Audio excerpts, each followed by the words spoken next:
4,000 pension ఇస్తానంటాను. 4,000 ఎన్నాడు ఇస్తాడు? సచ్చిన దాకా ఇయ్యనాడు. మళ్ళీ ఇప్పుడు 2 ఏళ్ళు అవుతుంది. ఇంకా 2 ఏళ్ళు మళ్ళీ దగ్గరికి మళ్ళీ ఇప్పుడు ఎన్పిసి జెడ్పీసీ వస్తుందిగా, మరి అది అయ్యేటప్పుడు ఏం చేస్తాడు? ఎంపీటీసీ జెడ్పీటీసీ మొత్తం వాళ్ళకి వెళ్తారు, కాంగ్రెస్ గెలుతుంది అంటాను కదా. ఆ గెలుతుడు తర్వాత పక్క పెట్టు. ఆ పైసల వలన అవుతుందో ఏమవుతుందో ఆ దేవుడు ఎరుగు అది. కానీ ఇంకా అది అన్ని కట్టినప్పాడు. ఆయన ఏం చెప్పమన్నా మస్తుగా చెప్తే అది అన్ని అవసరమా? ఎవరికి అక్కడ వచ్చే పనులు చేయాలి, ఎవరికి ఇల్లు లేదు, ఎవరికి ఏం లేదు, అది ఒక్కటే ఆలోచన చేసి చేయాలి. ప్రభుత్వం చేస్తే ఊర్లో సర్వైవ్ చేయాలి. సర్వైవ్ చేసి మెయిన్ ఇంపార్టెంట్ సర్వైవ్ చేసి చేయాలి. ఏ పని అయినా సర్వైవ్ చేసి ఇళ్ళలా ఇవ్వాలి. అంటే గత ప్రభుత్వం మంచిగా ఉందా, ఈ ప్రభుత్వం మంచిగా ఉందా? అప్పుడు అయితే ఇక అదే మంచిగా ఉంది. తెలంగాణ మంచిగా ఉంది. అది ఇచ్చిండు.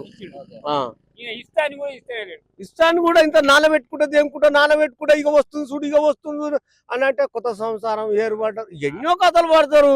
మరి ఎందుకు చేస్తుంది రాజకీయం? డబ్బులు పెట్టకుండా మీరు గెలువురి. మాకు అప్పులు ఉన్నాయి. ఈడు 10 పెట్టినా నాడు 20 పెట్టి, ఆడు 20 పెట్టినా 30 పెట్టి.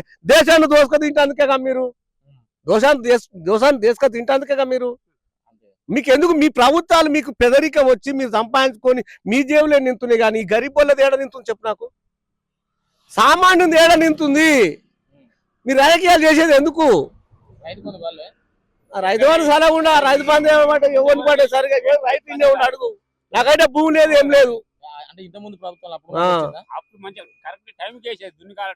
మంచి వాళ్ళకు మందులకు కలుపుగుళ్ళకు అందించేది.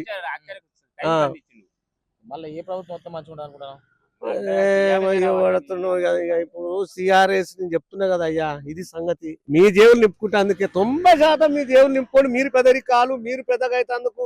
కానీ సామాన్యుడు వచ్చి ఊర్లలో వచ్చి సర్వైవ్ చేసుకొని ఎవరికి ఇవ్వద్దు, ఎవరికి ఇవ్వాలి, ఎవడు ఎట్లా బతుండు అది చేయాలి. సర్పంచ్ కాడికెళ్ళి, మండలం కాడికెళ్ళి, ఊర్ల కాడికెళ్ళి సర్వైవ్ చేయాలి. అది